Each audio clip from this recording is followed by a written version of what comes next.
शादी के सबसे बड़े प्रतीक पर सवाल। क्या 179 नवविवाहित दुल्हनों को थमा दिया गया नकली मंगलसूत्र?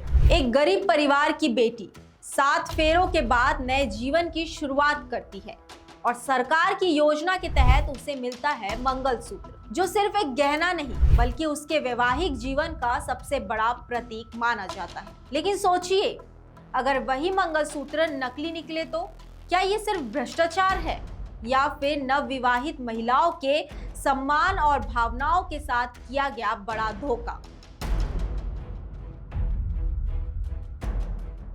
मनेंद्रगढ़ से सामने आए इस मामले ने अब पूरे इलाके में हड़कंप मचा दिया है। मामला मुख्यमंत्री कन्या विवाह योजना से जुड़ा है। 10 फरवरी को विकास खंड खंडगवा के चनवारी डांड स्थित महामाया मंदिर में 179 जोड़ों का सामूहिक विवाह बड़े धूमधाम से संपन्न कराया गया था। सरकार की इस योजना का उद्देश्य आर्थिक रूप से कमजोर परिवारों की बेटियों को सम्मान पूर्वक विवाह का सहयोग देना है।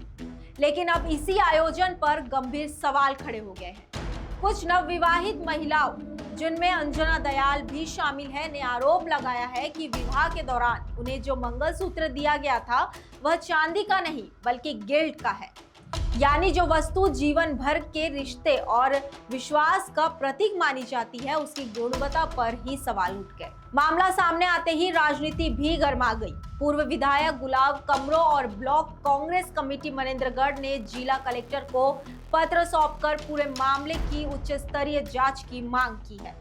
कांग्रेस नेताओं का कहना है कि यदि आरोप सही पाए जाते हैं तो ये सिर्फ आर्थिक अनियमितता नहीं बल्कि गरीब परिवारों की बेटियों के सम्मान और विश्वास के साथ किया गया गंभीर खिलवाड़ है।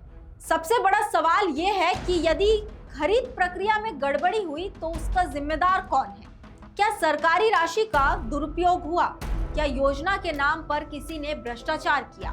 और आखिर उन 179 नवविवाहित महिलाओं को न्याय कब मिलेगा? अब इन सवालों के जवाब जिला प्रशासन की जांच से ही सामने आएंगे। के एमसीबी जिले में लगातार महिला बाल विकास विभाग में जिस तरह से भ्रष्टाचार हो रहा है, मुख्यमंत्री कन्या विवाह में, चाहे वो 24-25 की बात करें, चाहे 25-26 में, इस साल जो देखेंगे, जो महिलाओं का जो है, जो हमारी बहनें हैं, उनका एक वीडियो सामने आया है जिसमें, और मुझे मौखिक रूप से भी शिकायत मुझे दिए हैं फोन के माध्यम से। उन्होंने कहा है कि चांदी का जो मंगलसूत्र था उसमें आज हम लोग देख रहे हैं जो काले रंग पड़ जा रहे हैं, गिलट दिया गया है। इसलिए बड़े पैमाने पर 2 फरवरी में चनवारी डांड में रतनपुर महामाया के नगरी में जो 189 जोड़ी का जो विवाह हुआ था, इसमें किस तरह से महिला बाल विकास के अधिकारी भ्रष्टाचार किए हैं। पिछले साल भी मैंने शिकायत किया था। एक मुख्यमंत्री कन्या विवाह में जो चांदी के मंगलसूत्र बांटे गए, महिलाएं घर घर से निकलकर आरोप लगा रही हैं कि वो मंगलसूत्र नकली धातु के दिए गए।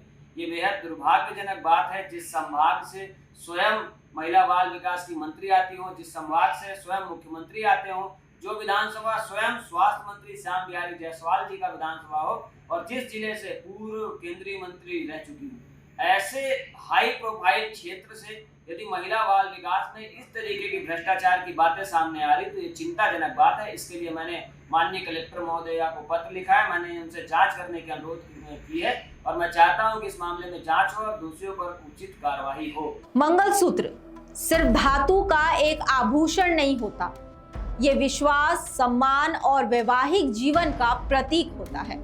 ऐसे में यदि सरकारी योजना के तहत वितरित मंगलसूत्र की गुणवत्ता पर सवाल उठ रहे हैं तो ये मामला सिर्फ एक खरीदारी का नहीं बल्कि उन सैकड़ों नवविवाहित महिलाओं की भावनाओं से जुड़ा हुआ है। अब देखना होगा कि प्रशासन इस मामले की जांच में क्या सच सामने लाता है और दोषियों पर क्या कार्रवाई होती है। हमारे सहयोगी सुरजीत सिंह की मनेंद्रगढ़ से रिपोर्ट।